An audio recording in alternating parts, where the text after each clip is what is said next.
2 weeks went by without us talking about it again, but honestly, F cancer. I have never watched a healthy human being deteriorate so fast. Finally, when the doctor told us that the cancer had metastasized and moved to her lungs, she asked me to do the deed. So last night, I bought her favorite ice cream and numbly crushed the pills up. Then I carried it up to her. She ate the ice cream slowly.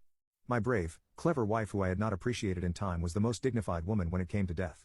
Quietly, she smiled, thanked me and closed her eyes for the last time. I waited until the rattle in her chest stopped. And her breathing slowed to a halt. She looked peaceful for the first time in a long, long time. I knew she was gone.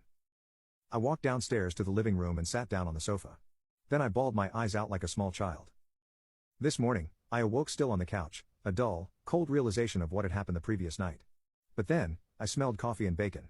I heard the sound system in the kitchen blasting with a cheerful pop song. What the F? I was immediately on my feet and I headed into the kitchen, heart racing. And there, happily humming to herself, was Serena. Not the Serena I left upstairs.